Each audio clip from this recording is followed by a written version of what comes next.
अंदर विधायक केंद्र की आवश्यकता पड़ी, तो उसके पीछे क्या कारण रहा आपका विकास का? इसके पीछे एक ही बड़ा कारण है और कोई बड़ा कारण नहीं कि मैंने चुनाव के माध्यम से चुनाव में भी चुनाव की हर मीटिंग के अंदर मैंने यही कहा था कि मैं सीधा संपर्क रखूंगा और ये सीधा संपर्क से लोगों को फायदा हो रहा है। पहले हो सकता है 10-5 लोगों को ही हो रहा था, आज पूरे 3 लोग जो नगर पालिका से इच्छा करते हम जाकर मिले, वहाँ सुनवाई हो रही होगी, तो मैं समझता हूँ दिन में 100 में से 75 काम होते हैं। एक नवलगढ़ के जिला अस्पताल में इन दिनों अव्यवस्था फैली हुई है और साथ में आज भी एक जेब कतरे ने चोरी की है। एक दिन आप जिला अस्पताल में बिताओगे नवलगढ़ के हॉस्पिटल में। वैसे देखो डॉक्टरों को और इन सबको लेकर के व्यवस्था ठीक ढंग से हो रही है और काम भी हो रहा है, लेकिन जेब कतरों की पुराने समय से आदत पड़ी हुई है, उन पे अंकुश लगाने का काम ही तो आज हमने किया है। दूसरा एक चीज शौक के कुएं शहर में काफी जगह आप और भामाशाहों के सहयोग से हो रहे हैं, तो उस बारे में क्या कुछ कहना चाहिए? शौक के कुओं को लेकर के मैं गुजरात गया हुआ था और गुजरात में मैंने देखा था साहब की देश के प्रधानमंत्री नरेंद्र मोदी जी की प्रेरणा से लोगों ने तय किया कि पानी की आने वाले समय में पानी की किल्लत होगी और जमीनी जो स्तर है पानी का वो गिरता जा रहा है और अब हमें पानी को रिचार्ज करने के लिए ये शौक के कुएं जरूर बनाने चाहिए। तो मैंने सूरत में देखा था जाकर के, पाटिल साहब से मैं मिला था उनके घर पर, कई देर तक मैंने ये मुलाकात, फिर मैंने 5 शौक के कुएं पहले मैंने करवाए इस नवलगढ़ नगर पालिका के। बाद में यहाँ के एक भामाशाह सुरेश जी पाटोदिया, उन्होंने मुझे चलाकर फोन किया कि मैं मेरे नवलगढ़ विधानसभा में 25 शौक के कुएं मैं बनाना चाहता हूँ। तो मैं इस माध्यम आज के इस कार्यक्रम के माध्यम से ये कहना चाहूंगा कि सुभाष जी पाटोदिया जैसे भामाशाहों को ऐसी प्रेरणा मिली है, उन्होंने मन से काम किया है। नवलगढ़ मतलब साफ सुथरा कैसे रहे, नवलगढ़ के अंदर पानी की व्यवस्था, बारिश का पानी एक जगह करके और जमीन तक कैसे जाए, रिचार्ज कैसे हो, इसको लेकर मैं सुभाष जी पाटोदिया जी का भी धन्यवाद करना चाहूँगा। और साथ में इसका बहुत बड़ा लाभ होगा। एक तो हर जगह इस मेन रोड पे भी कितनी जगह पानी भरता है, सड़कें बन चुकी, पानी निकालने की व्यवस्था नहीं। मैं आते जाते रोज देखता हूँ, इस रोड पे भी बनवाऊंगा 5 साल। और ये कोई बड़ी बात नहीं है, जितना पानी जमीन में बारिश का जा रहा है, आने वाले 1-1.5 साल में देखना आप कितना फायदा होगा।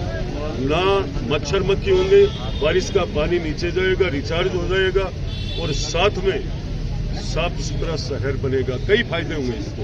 बताइए, रिचार्ज वाली उपलब्धि है निश्चित रूप से इसमें, लेकिन साथ साथ में जैसे ड्रेनेज, जब वो एक बड़ी चुनौती है कि ड्रेनेज में अब लोग कानूनी दावपेच लगा रहे हैं, तो देखो मैं जमीनी व्यक्ति हूँ, आप सब पत्रकारों के माध्यम से कहना चाहूँगा कि वो चाहे कोर्ट में जाए, चाहे कोई कानूनी व्यवस्था करे, मैं एक जनता का जनप्रतिनिधि बनकर ही काम नहीं कर रहा हूँ। मैं पूरा संघर्ष करूँगा। किसी भी प्रकार का लेवल पे यदि कोई भी मुझे काम करना पड़ता है, मुझे कोई दिक्कत नहीं है। मेरा खुला चैलेंज है, जो ड्रेनेज का पानी जिस जगह जाना वही जाएगा, चाहे कहीं जाए वो। मैं सब की रग को जानता हूँ, कितने अच्छे लोग हैं, कितने कमजोर हैं, कौन आदमी किस लाभ के पेटे काम कर रहा है। मिनट लगेगी एक। आपने जैसे बताया कि नगर पालिका में सीधा संपर्क के लिए आपने विधायक केंद्र खोला, ये बहुत अच्छी बात है। ये सब जगह इसी नगर पालिका में नहीं, जाखल में भी है। आने वाले समय में आपको ढूंढलोड, मुकनगढ़ सब जगह मिलेगा। आप ये मत देखना, पंचायत समिति हर कदम पर मैं चाहता हूँ कि मेरा मतदाता, भारतीय जनता पार्टी का एक एक कार्यकर्ता जो मुझसे उम्मीद रखता वो सीधा मेरे से मिले, सीधा मेरे से जुड़े। इसी आशा के साथ मैंने चुनाव लड़ा था, इसमें मैं खरा उतरना चाहता हूँ। लेकिन यहाँ पर एक सवाल है कि सर, कि लोग कह रहे हैं कि कांग्रेस कार्यकाल में जिन्होंने काम करवाए थे, जिनके भ्रष्टाचार का आरोप है, उनको तत्कालीन चेयरमैन जो वर्तमान में चेयरमैन है उनके द्वारा और ईओ के द्वारा उनको उसका पैसा पास कर दिया गया। कहीं ना कहीं मतलब जो कांग्रेस के कार्यकाल में भ्रष्टाचार के आरोप आपने लगाए, उनके पैसे पास हो गए, ये भी बड़ा कारण है। चिंता मत करिए, ये जनता के सामने है। किसने तो उन भ्रष्टाचारियों के पैसे पास किए? बस मैंने एक धर्म निभाया था, मेरी जबान थी, वो मैंने पूरा किया। और साथ में जिसके दिल में भ्रष्टाचारियों को कुर्सी पर बैठ करके और उनका बजट पास करने की थी, तो वो तो वही जानते हैं, मैं तो जानता नहीं हूँ। मैं तो स्पष्ट कहता हूँ कि जो व्यक्ति भ्रष्टाचार करेगा उसको कभी नहीं छोड़ूंगा, चाहे वो मेरा भाई हो, चाहे मेरा परिवार का हो। मेरी पहले की स्थिति भी है, उठाकर देख मैंने ठीक किया है। और आज भी मैं आप सबको कहना चाहूँगा, जिन लोगों ने आराम से, मुझे पता है पद पर बैठने के बाद कई चीज़ें लोग भूल जाते हैं। मैं भी विधायक बना हूँ और मुझे जनता ने बनाया, लेकिन मुझे याद है मैंने क्या क्या वादे किए। बदराना जोड़ जैसे, भ्रष्टाचार जैसे, गुंडा राज खत्म करने की बात, ये मैं कभी भूलता नहीं। और मैंने ये तय किया था कि मैं चुनाव जीतने के बाद विधायक आपके द्वार, आपके चौखट पे मिलेगा। मेरे जितना उपलब्ध शायद सरपंच भी नहीं हो सकते जितना मैं हूँ। मैं हर मेरी बात पे खड़ा रहता हूँ और जिन लोगों ने किया है वो भुगतने के लिए तैयार रहे।